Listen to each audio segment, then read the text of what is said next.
gone, so... Thank you very much. Yeah. Thank you very much for coming and giving information to us, the young people from different countries. I'm Nurullah Ahmaze from Afghanistan, from the southern part, Paktia province, as you mentioned. I want to a little bit clarify about you stated. I'm working closely with the PRT teams, implementing some projects in southern part. The PRT, and there is also some HTT teams, humanitarian teams, so they're engaged in the process of development and other infrastructure programs, agricultures, road constructions, buildings of schools, and etc.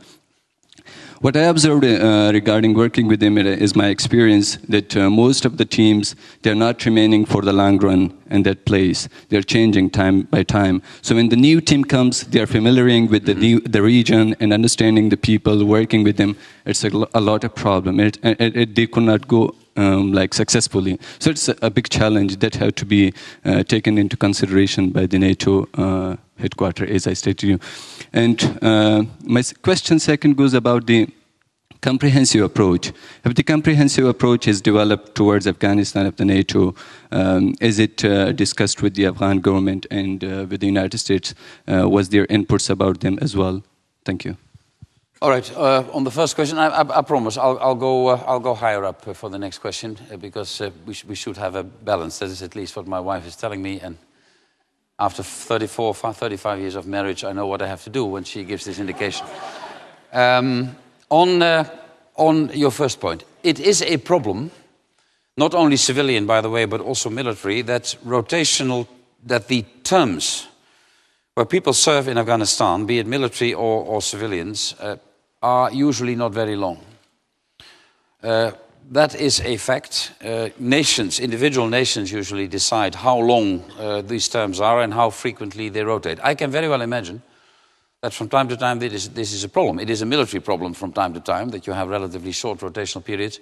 And you give a good example on the civilian side. I can only ask for some understanding because it means quite a lot if from nations in this part of the world people are sent out to Afghanistan. That's why I'm saying, and I made my remark, I'm not of the gloom and doom brigade. As long as we only see, dear friends, the improvised explosive devices, the suicide attacks, and we say, okay, that is Afghanistan, who will be motivated and convinced that it is extremely useful to go there and to help Afghanistan rebuild their nation? That is a difficult message because media, as you know, are usually not interested in good news. A suicide attack is news, a successful power station or a school is not news. There was one journalist, I'll not mention name or background, when I told him there are millions of girls going to school in Afghanistan, you know what his answer was? Secretary General, that school is only interesting for me when it burns. That was a cynical answer. So as long as we can do our best, not denying the huge challenges, and they are huge and will have to stay there for the foreseeable future, let us also mark the progress, and that might stimulate people to go there and alleviate a bit the problem you in Afghanistan, you Afghans have with these quick rotations of people. Comprehensive approach, briefly, I addressed it in my speech. NATO is also learning by doing. Look, in the Cold War, NATO was supposed to make the difference. The Soviet Union, thank heavens, never invaded Western Europe, but NATO was supposed to make the difference. In Afghanistan, I say, and not in all modesty, NATO all by itself cannot make the difference because in Afghanistan the final answer will not be a military one.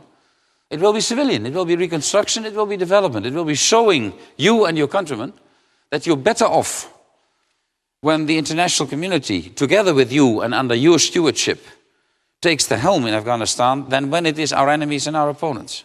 That is the key question, I think.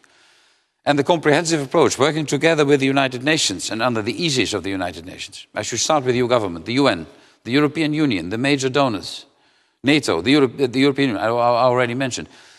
And to coordinate all that is not always that easy, I can tell you, but I think we're making progress and we are learning by doing.